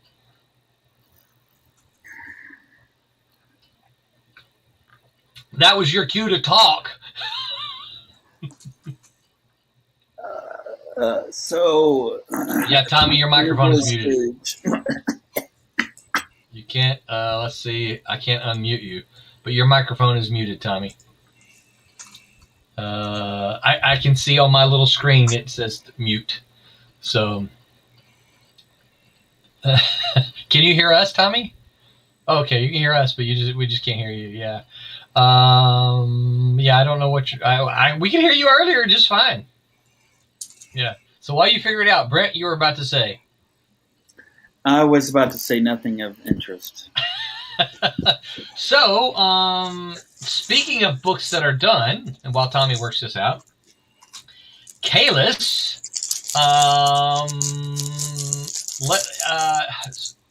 I could click on it, but I'm afraid to click away from too many windows.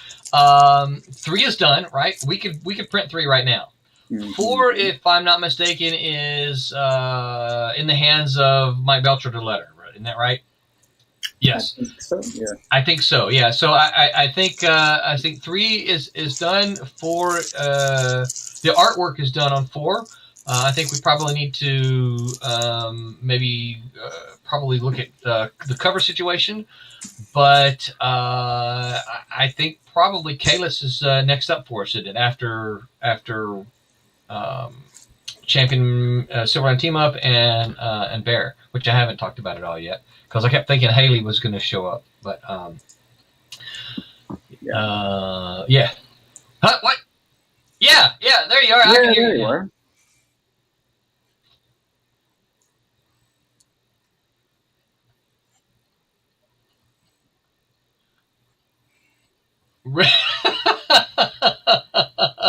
I hope that's not a bad sign.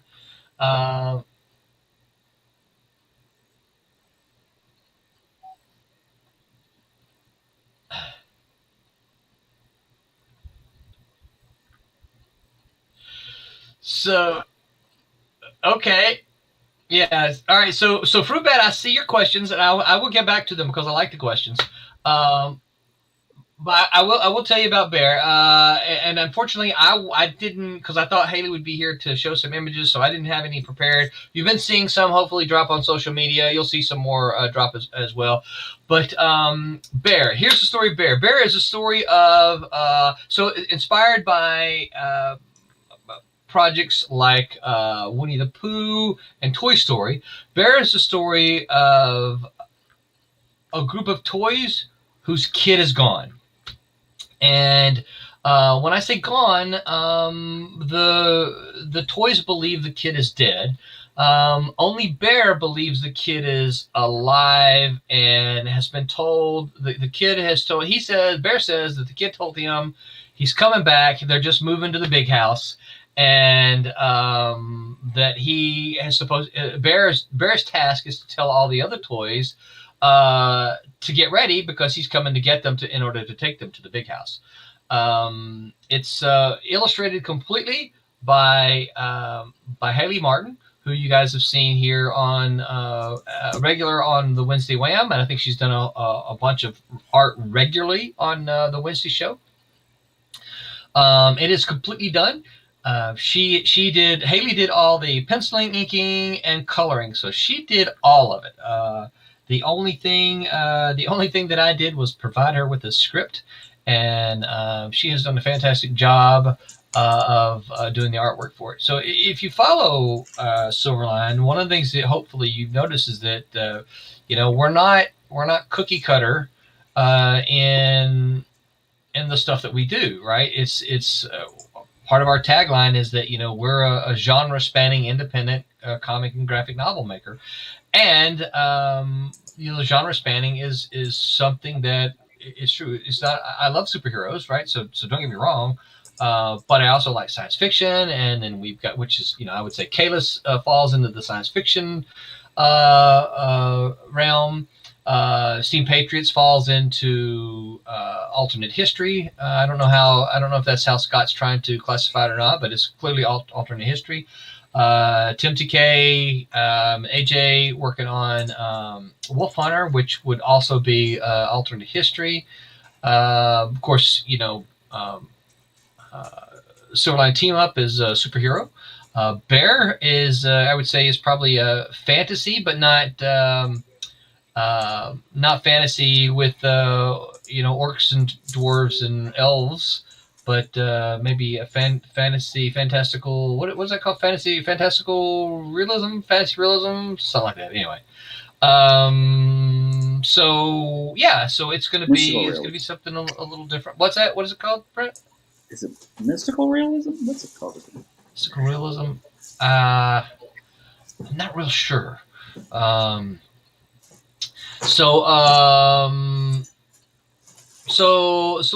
here's some questions here. You guys you're gonna help me out here. So Stephen Brown says Marvel and DC, Magical. It's their writers and artists. Okay, I'm not sure. We're talking about how poorly their sales are. I don't blame the writers and artists as much as I blame the editors, because the editors have the power to fire and hire. What editors? Well, that's the problem. Is I don't think they've got anyone in charge who knows what they're doing. No. I think they need another Jim Shooter to come along, and I just don't think that they've got that where they are. Unfortunately, for those of you who love Marvel and DC, I stopped by Marvel and DC. So if you're going to talk about what's going on the last, and people do sometimes, I've been reading this last few years and it's really good. It may be. I don't know. I can't address that fact, but what I can just say is that anytime I've tried to read them in the last decade, is that they've not been very good. So here's the question I like Fruitbat ask. So Fruitbat says, how many books on the go? So, you guys, independent of me, you guys come up with a list. What all books? What are all the titles that Silverline is working on right now? And go. Well, I can tell you which ones that we've been printing. So, okay. We got Prior and Rush, of course. There's the Team Beetle. There's we got Kalis. There's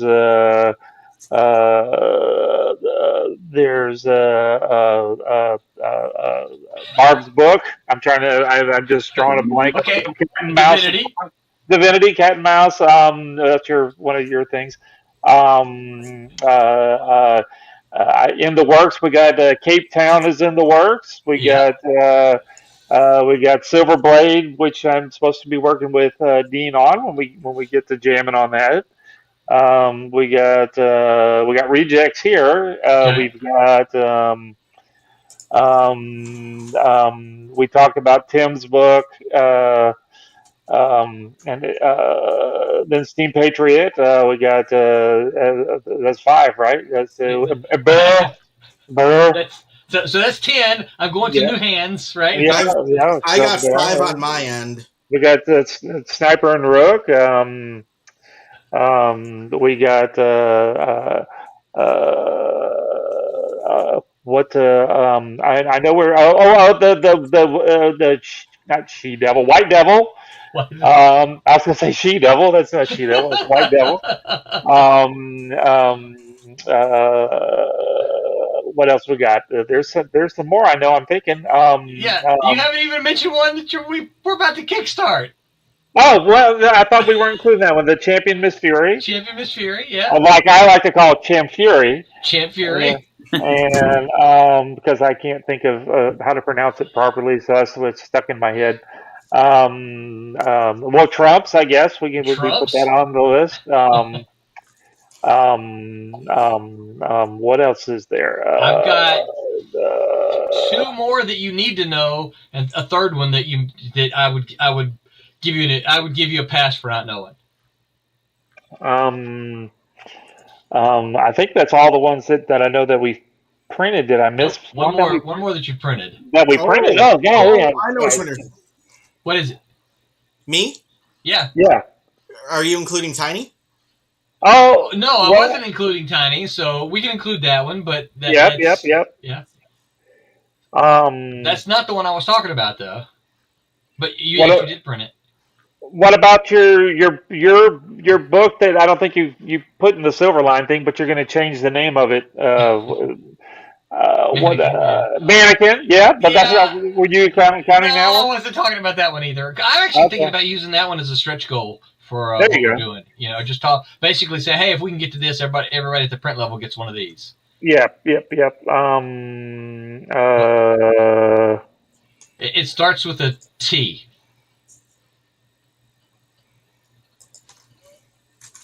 What's the Conan book? No. I would not count some of the classic stuff, right? I know that we're going to kind of remix those, but I wasn't counting that one. Twilight Graham. Oh, Twilight! I didn't say that. I thought I said that. No, I guess not. No. Yeah. Okay. Yeah. Twilight Graham. Yep. And then there's Curtis. Shadow Oh Ghost. yeah, that's right. His new thing. Oh yeah, that's right. And then Aaron's new book that he's working on. That's the one I was going to give you a pass on. Yeah. Yep. I can't. I know the name of it. I can't think of it. It's the Obsoletes. The Obsoletes. I knew that. The Obsoletes. Yeah. And then you got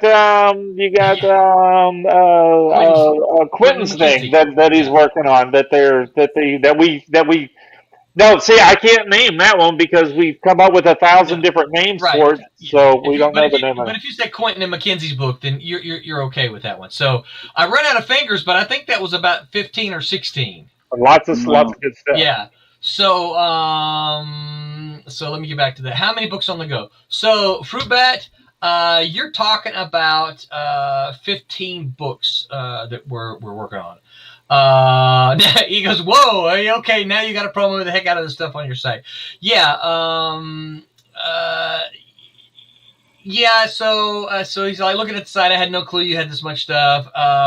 You're right. And one of the things on my list to try to do this week was to actually look at updating the website, maybe even using a new template to see if I couldn't find a way to get more, because currently on our website it only allows me to do 3 things across the top, and I don't like that. I want to have the option to add or subtract whatever we're doing, partly because I can't, I need something that I don't have to update as often,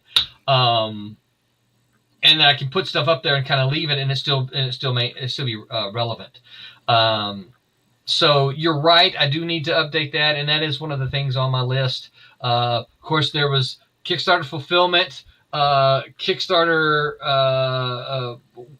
finishing the new one, and then I got to finish writing this one other new thing here for Haley, and then it was the website.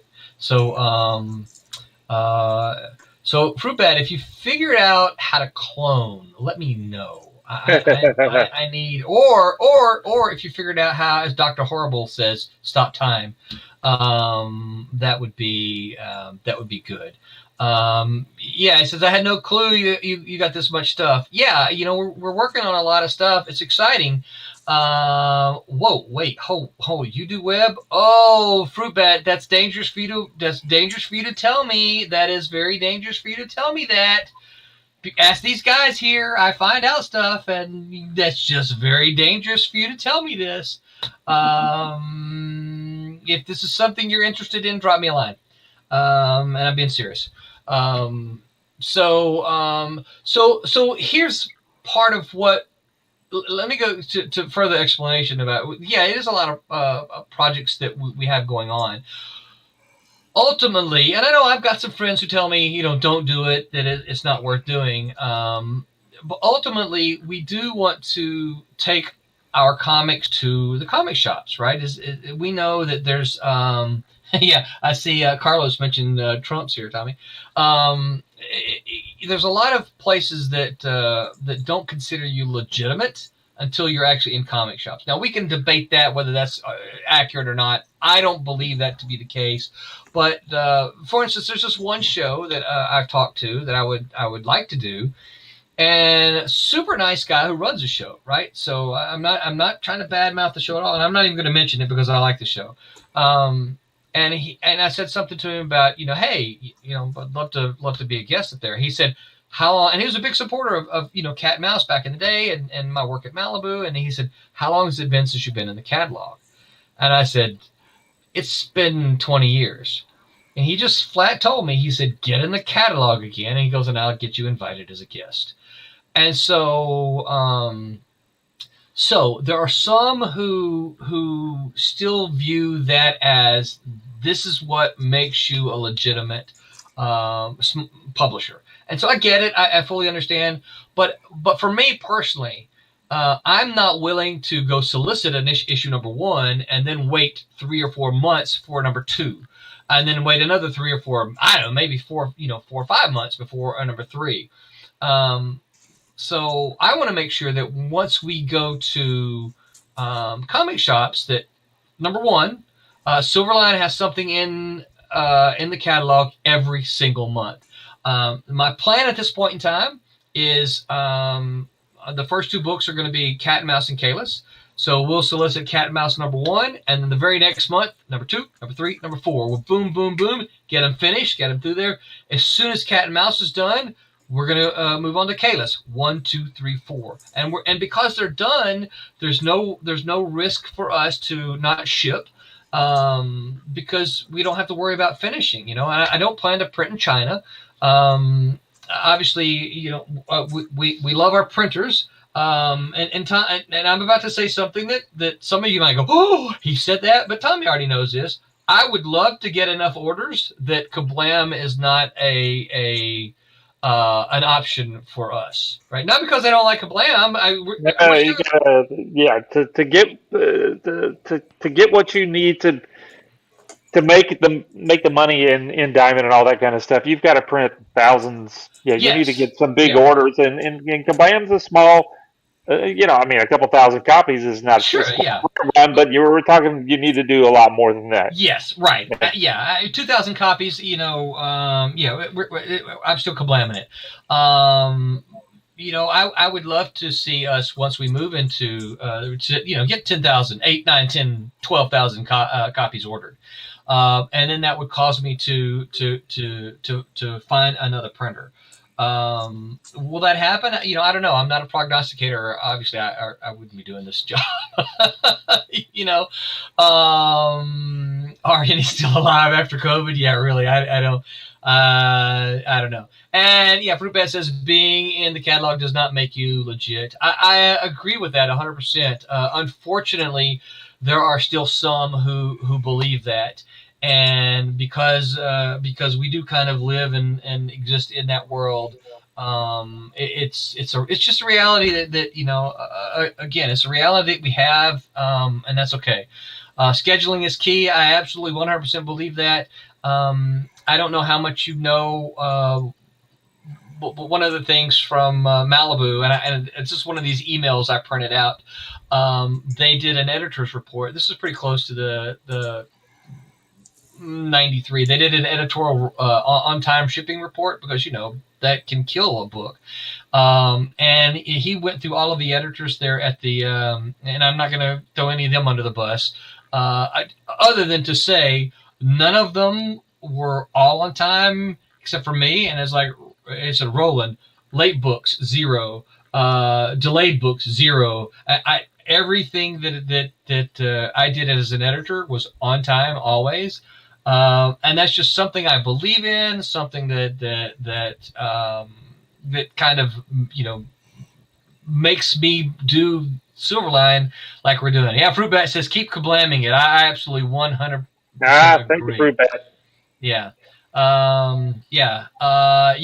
Stephen, absolutely want to see the cover. Drop it in the comments. It's not just for me, so that everyone else can see it as well. And so the beauty of these, the beauty of doing that too, Stephen, is that we get a lot of people. We don't always get a lot of folks live, but we get a lot of folks listening after the fact. So folks who are coming in will be able to see your cover tomorrow or next week or next month. So I really yacked a lot there, Fruitbat, but that was kind of you asked about the book, so that's kind of it. That's kind of the plan.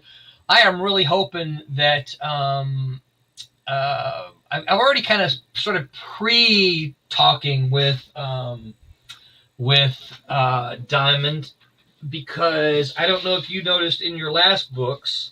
Let me see if I can pull one out here. What was the last book? What was the last book, guys? Help me out. The New Divinity? Divinity 2? Steam Patriots? No, yeah, I'm talking about the one before that. What was the book before that? Teen Beetle? Here's another thing that this new cord allows me to do. Allows me to go back here. You're wearing pants, right? I am wearing pants. Hey, sit back down. Sit back down. Sit back down. Let's see here. Hey, gentlemen, I hate to do this, but I gotta go. Yeah, it's time for us to call it a night here. Oh, this right here. If you've seen this, right? The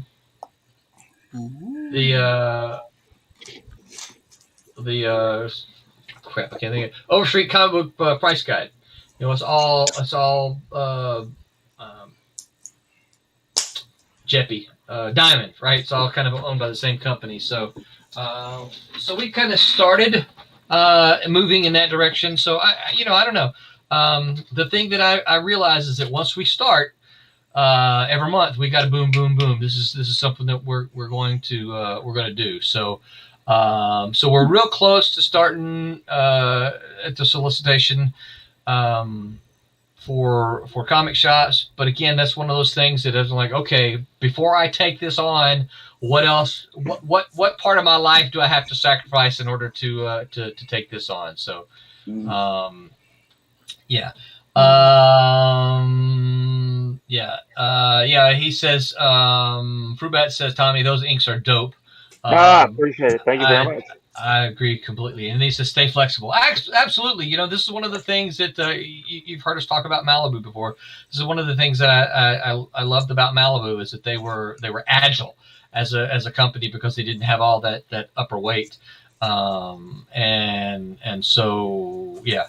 Steven, all you got to do is, for the comments, just hit, just drag and drop it over into the comments, your image, or I think it'll let you push, it'll let you click and then upload something. You know what? You're on YouTube. I don't know if that'll work on YouTube or not. So I don't think so. Yeah, I think that. Curtis says, thanks for the shout out, Roland. Absolutely, Curtis. Shadow Ghost is gonna rock. It's just another one that's cool. All right, guys. Well, let's it's 10 o'clock, so let's go ahead and bring this to a close. Brent, since you're needing to bail, tell folks where they can find you, even though you showed up late. Sure. Oh, I feel Brent awful. knows I love This you. is my contrition face. You can find me on Instagram at brent.vector. And you can find me on my website at brenttlarson.com. And you can find me on Facebook at one of the Brent Larsons that circulate the globe. So, very cool. Excellent. And Cape Town is coming along nicely as well, right? yeah. Whoa, that's really sharp. Can't wait to show it to you guys. Yep. It's exciting. Exciting to see I want to see that. Yep. Exciting to see that one come along. Tell me, what about you? Where can folks find you online? Just go look up Thomas Flormonti at all the different places that you would look for people. Flormonti is just like it sounds, FLORIMONTE. And go to infernostudios.com. If you need me, go to Facebook. Mostly I'm on Facebook for the most part. But yeah, check me out. I'm everywhere. Woohoo! Yep, John, what about you? Where can folks find you on the interwebs? The best place, Facebook, John Medic. I'm the only one up there. Also, Beta 3 Comics on Facebook. Excellent. And as a reminder, our streams are sponsored by History Camp, which is going to be happening here around July the 16th, 17th, something like that. I apologize for not having all that information up. Same for Daytona Beach Comic Con, which is in September. Make your plans to go. A bunch of Silverliners are going to be there. Oh, yeah. Behind the scenes, thank you to all of us are going to be there, right? What's I'll that? be there. Yeah, I think we're all going to be. All of us here. Yeah, all of us on the stream tonight will be there. So perfect time to bring your signature books. Bring your Absolutely. Silverline signature book to Daytona Beach Comic Con, and you're going to get, if I counted this correctly, you're going to get 10 signatures for that book at Daytona Beach Comic Con. And think about it; those books aren't worth much now. Nope. But once 10 people write on them, it's worth even less. If you throw me a couple of bucks, I'll fill out some of the other spots too. Yeah. And behind the scenes, we want to thank you to Carlos and New Armor Media for producing. If you guys, if you're in want or need of a producer for your live stream, look up a New Armor Media. They will take care of you and make sure that you get to where you want to be. Want to thank all you guys on commenting here. Thank you, Fruit Bat. Thank you, Steve.